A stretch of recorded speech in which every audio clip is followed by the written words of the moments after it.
Coucou tout le monde, j'espère que vous allez bien. On se retrouve aujourd'hui pour faire le bilan de ce mois de novembre. Ce sera la dernière vidéo top et flop de l'année, c'est fou quand même. Mais alors en termes de bilan, le mois prochain on va être gâtés. On va faire des bilans dans tous les sens, on va faire des tops de l'année dans tous les sens. Mais en tout cas aujourd'hui, je vous parle des nouveautés dont je vous ai parlé ce mois-ci. Il y en a eu pas mal quand même. Je vous ai parlé beaucoup de mono, mais ouais, pas mal de nouveautés, pas mal de choses à dire. Franchement, très peu de déceptions. Et quand je vois tout ce que j'ai devant moi en termes de produits pour les yeux que j'ai adoré, enfin voilà, c'était vraiment un excellent mois. Et vous savez, comme je vous disais récemment, je suis curieuse de voir parce que tous ces produits-ci dont je vous parle, il y en a, j'ai envie de vous dire, ça va être la palette de l'année. Et en même temps, je serais curieuse de faire mon bilan top de l'année pour prendre un peu de recul et dire, ah ouais, mais il y avait aussi celle-là, et me rendre compte de vraiment quelle était la palette de l'année. Bref, ce sera l'exercice du mois prochain. Donc, on attaque justement avec les yeux, avec tous ces produits que j'ai adorés pour les yeux. Pas mal de choses, beaucoup de mono. On a fait une vidéo spéciale mono et il y en a beaucoup que j'ai adoré. Aujourd'hui, je vous retiens les best of the best, ceux que je trouve vraiment magnifiques, que je trouve vraiment au-dessus de petits prix et de produits plus luxe. Alors, en termes de produits luxe, il y a ceux de chez Too Faced qui sont vraiment très jolis, les Disco Crush. Cette teinte-ci, en particulier, je trouve que c'est vrai que souvent, la teinte aussi joue beaucoup dans ce fait qu'on adore ou pas un produit forcément. Donc, si je ne devais en garder qu'un parmi les couleurs que j'ai, ce serait celui-ci, c'est le Magic Sprinkles. J'ai pas toutes les teintes. À la base, il y en avait encore deux qui me tentaient. Et puis honnêtement, c'est vrai que quand on voit le prix, parce qu'ils sont chers, ces monos, il me semble que c'est 34 €. Voilà. Mais ils sont très beaux. Magic Sprinkles est très beau. Ils sont pas hyper fondants, hyper crémeux, mais ils ont un magnifique rendu sur la paupière. Ils sont super pailletés. Voilà. L'autre mono luxe dont je vais vous parler, vous le savez, ce sont les duos de chez Patrickta, les Eye Illusion Eye Eyeshadow Duo, où là j'ai 3 teintes. Alors je suis ravie des 3 teintes que j'ai. Donc j'ai celle-ci qui est We Need Better Lightning. Attendez, je vais vous repasser vite les 3 en revue. Vous voyez, ils sont juste devant moi. Je ne vous mens pas, je les adore. On a Do You Know Who I Am, qui est ce petit duo un peu bronze. Et alors, celui qui, je trouve, sort du lot, c'est Disco quelque chose? Non, pas du tout. Still at the Club. Still at the Disco presque. Ça ici, ce marronné froid, je trouve que c'est plus rare de trouver des beaux marronnés froids en mono.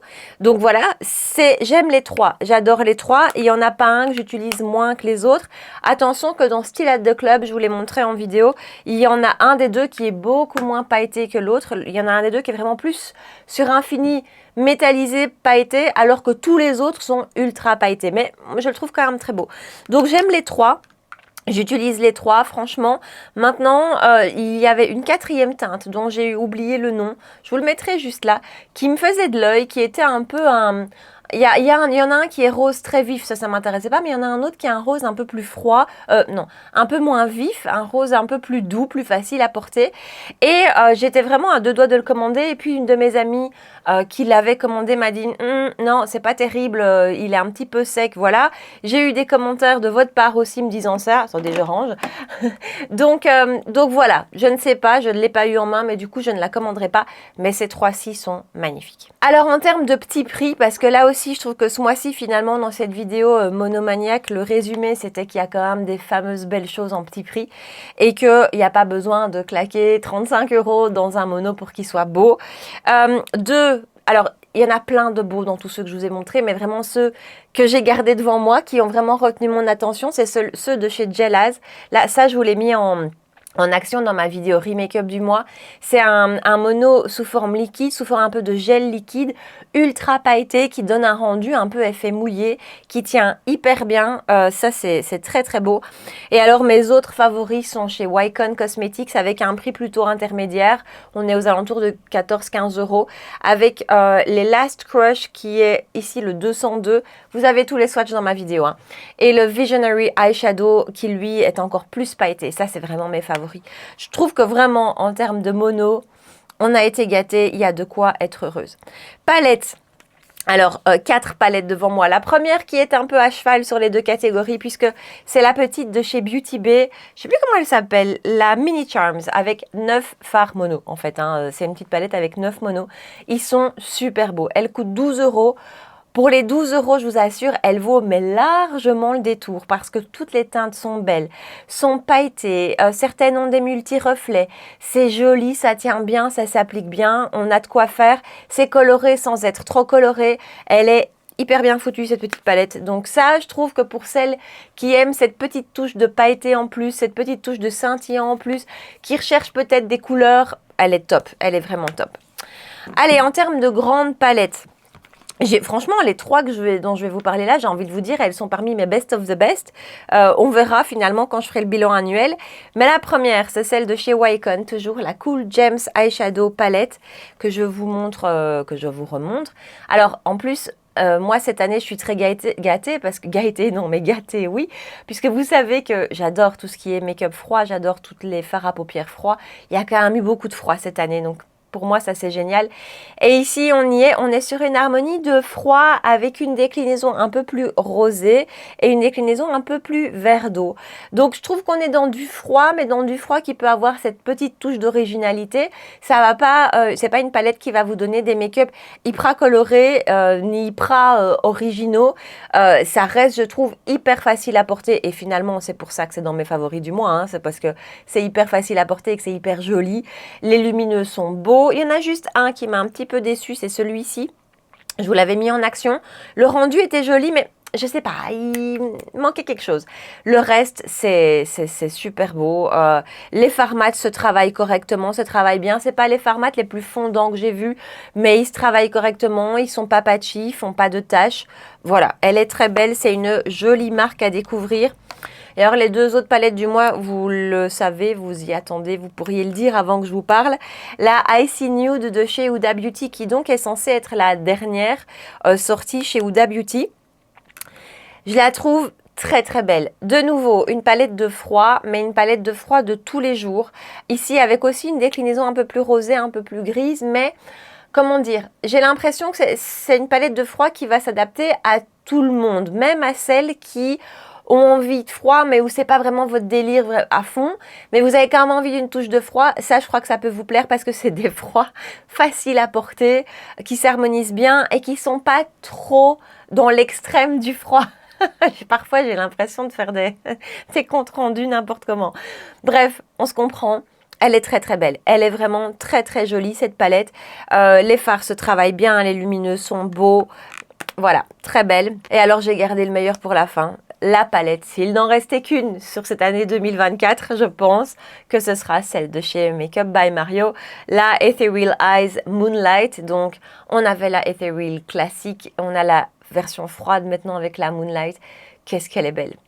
Voilà, on a la force de ces palettes, ce sont ces lumineux qui sont extrêmement fins, qui sont scintillants, qui sont vraiment, vraiment d'une finesse incroyable et qui envoient de la paillette. Alors, j'ai sur les yeux, mais vous le voyez certainement pas à la caméra, je teste depuis 2 jours une nouvelle petite palette. Je ne vous dirai pas aujourd'hui ce que c'est, mais le rendu, je vous en parlerai le mois prochain, mais le rendu de ces petits fards me fait hyper fort penser au lumineux de la Makeup by Mario. Maintenant, voilà, je veux terminer de la tester avant de vous en parler. Et puis, voilà, je vous ferai une revue à son sujet.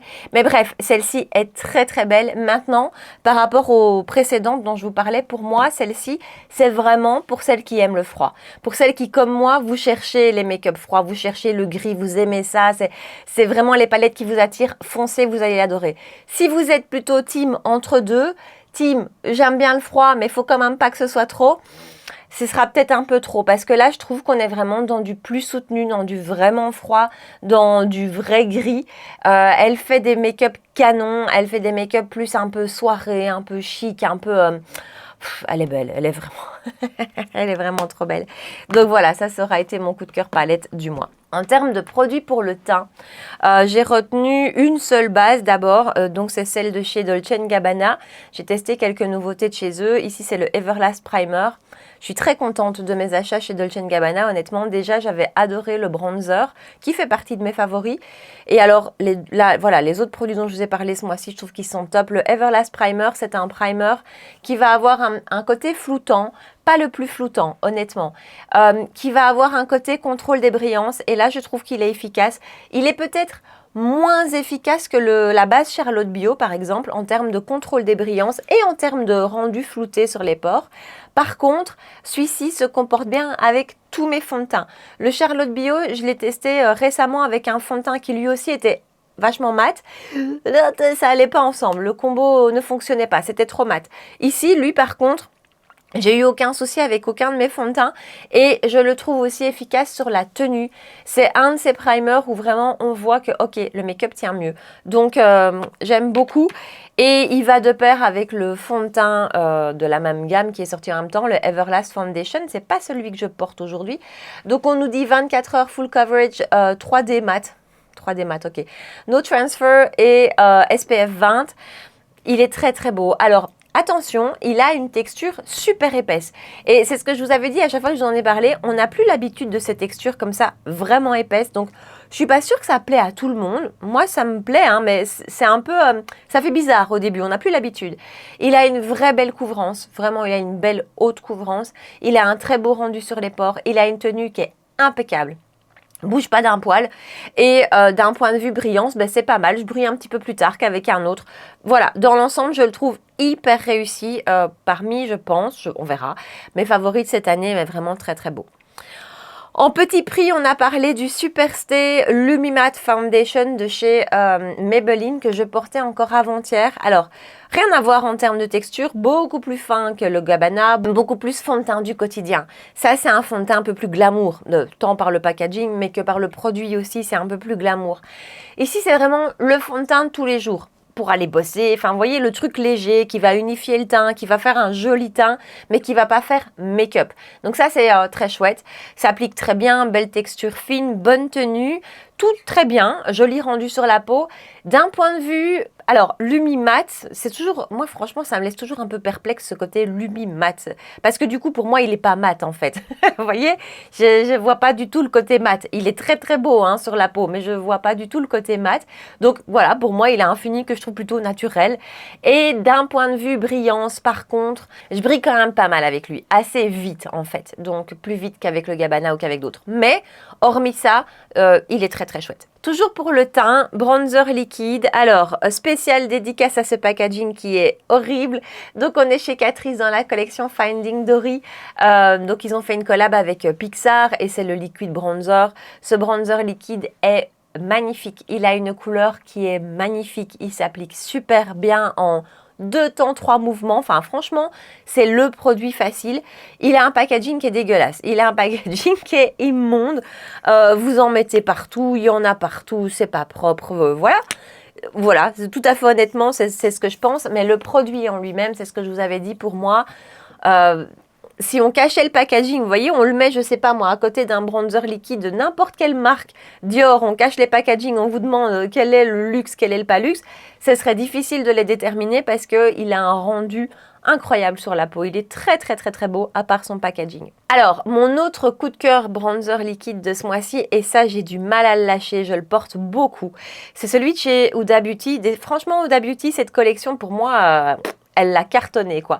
Donc, dans la collection des blush filters, vous savez, bah regardez, attendez, j'en ai toujours un à côté de moi, les blush filters qui sont sortis ici, où on avait à la base que des couleurs de blush. Elle a étendu la gamme avec 2 nouvelles teintes qui sont, en tout cas celle-ci c'est latte. On est sur un bronzer quoi. On est entre le blush et le bronzer. D'abord d'un point de vue texture, d'un point de vue qualité du produit liquide, ça s'applique super bien. C'est hyper bien pigmenté. Moi il me faut 2 petits points et ça fait tout le côté du visage. Donc d'un point de vue de la texture du produit, de comment il s'applique, de son rendu, c'est très très beau. Et alors en plus du point de vue de la teinte, on est sur une teinte tout à fait unique. J'en ai pas un autre comme ça dans toute ma collection. C'est un bronzer qui va, comme je vous dis, c'est un bronzer. Ça tire un petit peu vers le rouge. Il y a des sous-tons un petit peu rouges, ce qui fait que ça peut être à la fois un blush, mais aussi à la fois un bronzer. Donc vous pouvez tout à fait le porter tout seul. Moi, je le porte en bronzer parce que j'aime bien accumuler 50 000 produits sur ma tête, mais magnifique. Et il donne ce coup de teint réchauffé, mais en aucun cas il est jaune ou orange, puisque je vous dis, il a plus ses sous-tons rouges. C'est magnifique. On a eu beaucoup de beaux bronzers liquides cette année, mais lui, Rien que pour sa teinte, je le trouve incroyable et terriblement unique, enfin, il est magnifique. Alors, les blushs, 3 blushs quand même que j'avais envie de ressortir aujourd'hui parce que je les ai beaucoup utilisés ce mois-ci, tous, ça, et ça je m'y attendais pas du tout. Je m'attendais pas du tout à aimer ce produit en fait. C'est le Face Gloss de chez Huda Beauty, donc c'est cette texture gel, ouais c'est clairement une texture gel, transparente, qui va s'adapter à votre peau. Donc voilà, une fois que vous l'aurez appliqué, il va s'adapter à votre peau. Il va devenir légèrement rosé ou apparemment, selon le pH de la peau, il va avoir un rose différent. En tout cas, sur moi, c'est un joli petit rose. Il a un côté très lumineux, ce côté Face Gloss, il a un côté très lumineux. Je le trouve pas collant, donc c'est pas un produit qui va venir coller vos cheveux, attirer vos cheveux sur votre joue. Donc je le trouve pour ça très chouette. Il s'applique facilement, il a un beau rendu, il tient bien malgré cette texture. Vraiment très très joli. Et alors, toujours en termes de blush, j'ai eu 2 gros coups de cœur. Ça, je vais prendre d'autres teintes. En plus, il y a 30% là pour le Black Friday. Alors, quand vous verrez la vidéo, ce sera peut-être plus le Black Friday. Oups, mais ce sera peut-être le Cyber Monday. Je sais plus, je suis perdue dans les dates. Mais bref, ça, les petits blushs de chez Suede. Ils sont, alors c'est des textures crème avec un fini mat et avec un fini vraiment poudré. Voilà, je suis repartie dans mes swatchs. C'est beau comme tout, c'est fin, c'est un peu floutant, vraiment, je vous assure, c'est un peu floutant. Ça a ce fini mat que moi j'aime beaucoup. Ici, c'est cheeky, mais je voudrais bien me prendre une teinte un peu plus rosée. Regardez comme c'est un joli petit orangé cheeky qui va vous donner bonne mine, mais surtout d'un point de vue texture, c'est ultra fin, c'est pas du tout gras en aucun cas, c'est vraiment cette texture entre la crème et la poudre qui tient bien. Suede, je porte encore leur rouge à lèvres, il y a vraiment des pépites à découvrir quoi, et ça en fait partie. Alors, Florasis, on a pas mal parlé de la marque ces temps-ci et parmi tout ce que j'ai ressorti, ce petit blush. Alors par contre, les noms qui sont écrits sur les produits ne sont pas les noms exactement qui sont repris sur le site. Ça, c'est plus le nom de la référence. Donc c'est le Peony Rosy Blush, mais je le mettrai en dessous. Même chose, c'est le même type de texture, c'est peut-être un petit peu plus soyeux sous le doigt que le Suede, mais c'est le même type de texture. Regardez cette couleur comme elle est belle. Ça, c'est tellement facile à porter, c'est vraiment un coup de cœur, je l'ai hyper souvent porté. En fait, un petit peu comme le beige radiant de chez Chanel.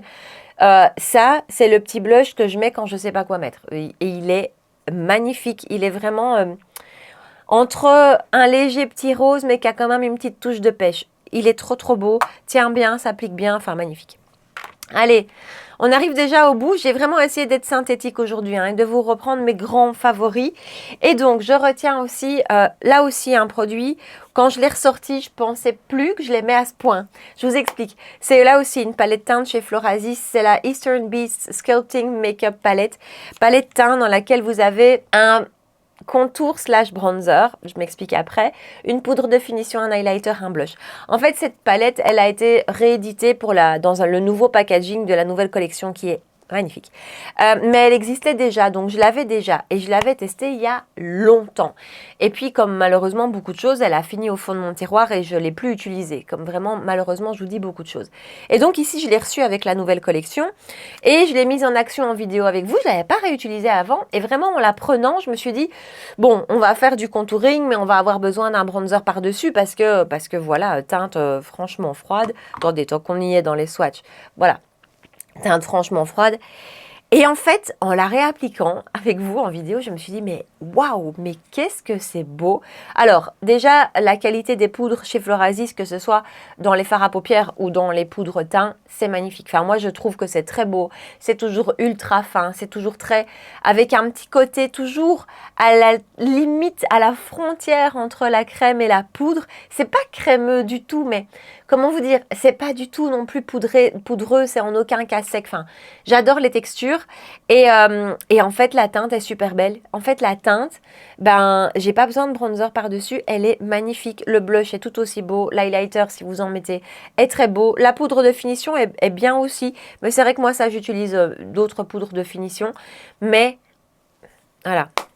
Je l'ai redécouverte et ça a été un vrai coup de cœur. On termine avec les points positifs du mois. Il y aura un seul point négatif. Les points positifs du mois pour finir sur les lèvres avec ces 2 produits ici qui sont des rouges à lèvres mat. Et franchement, ça m'étonne de vous parler de rouge à lèvres mat parce que voilà, moi je porte quasiment plus jamais de mat sur mes lèvres et en fait, qu'est-ce que c'est canon ces deux trucs-là. Ça honnêtement, j'étais à deux doigts de le mettre ce matin, puis je me suis dit non, tu l'as encore porté, enfin je sais plus, je l'ai porté avant-hier ou tout récemment que je me suis dit non, allez, faut changer un peu. C'est le sequin de chez Dior, le Dior sequin liquid lipstick, quelque chose comme ça, qui a d'abord pour moi été une cata avec la première teinte que j'avais achetée qui s'appelait Twinkle, qui était horrible, qui est dans des flops, je sais plus quand. Et ça, la teinte 100, et je me demande si je n'en ai pas déjà reparlé le mois dernier. Je ne sais plus, je pense pas. La teinte 100 est parmi mes plus beaux rouges à lèvres de tous les temps. C'est un mat, clairement. Alors, d'un point de vue confort, et une petite parenthèse, je peux pas vous dire que c'est hyper confortable. C'est pas non plus inconfortable du tout. Hein. C'est pas du tout sur ces mats qui vont venir assécher, mais ça reste un mat. C'est pas aussi confort qu'un quelque chose de lumineux ou de glossy. Le truc à faire, avant de commencer à vous maquiller, prenez une petite goutte d'huile à lèvres ou même d'huile pour le visage, peu importe. Vous tapotez un peu et le temps que vous fassiez votre make-up, que vous maquillez, vraiment ça va faire du bien à vos lèvres et une fois que vous allez appliquer ça par-dessus, ça va être encore plus agréable à porter. Ça va peut-être un petit peu réduire la tenue dans le temps. Voilà, mais du coup ça le rend hyper souple et hyper agréable. Donc voilà, donc pas le pire du tout, pas du tout inconfortable, mais pas non plus supra confortable. Des petites paillettes argentées qui sont très très jolies et qui sont hyper portables. Moi ce dont j'ai toujours peur avec ce genre de fini pailleté sur les lèvres, c'est que ce soit too much, que ce soit sapin de Noël, que ce soit 31 décembre. Or j'ai pas envie d'acheter un rouge à lèvres à ce prix-là pour le mettre le 24 et le 31. Donc voilà, et en fait c'est pas du tout le cas. Moi je le porte hyper facilement au quotidien. Elles se voient, mais elles sont pas hyper voyantes. C'est parfait, il est parfait. Et alors l'autre, et ça j'ai envie de me prendre d'autres teintes, mais je me retiens quand même. De nouveau, Dolce & Gabbana, enfin voilà. Ces rouges à lèvres-ci, ce sont les liquid lipstick, de nouveau Infini Matte, velouté, mat confort, je trouve un peu plus confort que le Dior. Ce mat velouté qui tient bien, qui a un petit effet floutant sur la lèvre, le packaging qui est juste sublime. J'ai la teinte, qu'est-ce que j'ai comme teinte? Attendez, Generosita. Il est beau, il est vraiment très très beau. J'ai envie de me prendre une teinte un peu plus nude. Le seul problème, c'est que comme on ne sait pas les voir en vrai, j'ai toujours peur de me planter comme j'ai pu me planter avec Twinkle. Mais voilà, magnifique. Franchement, Gabbana, il y a des belles choses à découvrir. J'espère qu'ils continueront à sortir des beautés pareilles. Et alors, le flop du mois, n'achetez pas ça. N'achetez pas les monos de chez ELF. Je vous le dis clairement parce que franchement, je vous l'avais montré dans ma vidéo monos justement. Ils sont pas horribles, mais honnêtement, par rapport à tout ce que je vous ai montré dans cette vidéo-là, où on a des monos encore moins chers, on a des choses à 3, 4, 5 euros qu'on a trouvé sur YesStyle. Ici, je ne sais plus combien c'est, je crois que ça doit être 7 euros. Ça n'apporte absolument rien. C'est sec, c'est légèrement lumineux, mais pas non plus, ça casse pas trois pattes à un canard, quoi. Donc voilà, je crois que LF, il y a bien d'autres choses qui valent la peine, mais ça, pour moi, pas.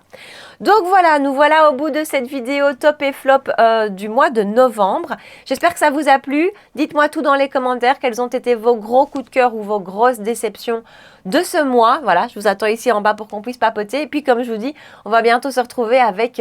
qu'est-ce qu'on va faire? On va faire un best-of YesStyle, on va faire un best-of palette, on va faire un best-of petit prix, un best-of luxe, votre best-of. Voilà ce que j'avais oublié.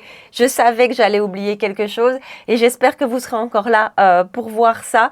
Sinon, il ne faudra pas que j'oublie de le mettre dans la prochaine vidéo. Je vais vous partager dans la journée, donc nous sommes dimanche, je vais vous partager aujourd'hui, je ne sais pas encore où, à mon avis, enfin, si, sur Instagram, clairement, je vais vous partager en story sur Instagram un sondage dans lequel je vous demande vos best-of de l'année. Donc, je pense que je vais faire, comme j'ai déjà fait auparavant, une story par catégorie de produits, donc fond de teint, base, palette et compagnie. Et dedans, mettez-moi votre produit préféré de l'année. S'il vous plaît, soyez précise. Si vous me dites, je sais pas moi, fond de teint Dior, oui mais lequel? Soyez précise quand même. Donc voilà, parce que j'ai envie de vous faire un best-of de vos favoris de cette année. Donc voilà, j'allais complètement oublier, j'espère que que vous êtes encore là pour voir cette info-là. Mais donc, de toute façon, vous le verrez passer sur Instagram. Et puis voilà. Et puis bon, allez, comme d'habitude, si vous avez passé un bon moment avec moi, c'est décousu cette fin de vidéo. Si c'était sympa et si ça vous a changé les idées, n'oubliez pas et ne partez pas sans avoir liké la vidéo, sans vous être abonné si vous ne l'avez pas encore fait, puisqu'on se retrouve 2 fois par semaine pour du make-up, tous les mercredis et tous les dimanches à 9 h. Et puis n'oubliez pas non plus de me rejoindre sur Instagram. N'hésitez jamais à m'envoyer des petits messages là-bas, c'est plus facile pour moi pour vous répondre et pour qu'on puisse échanger. Voilà. En attendant, prenez bien soin de vous et je vous dis à très bientôt. Ciao!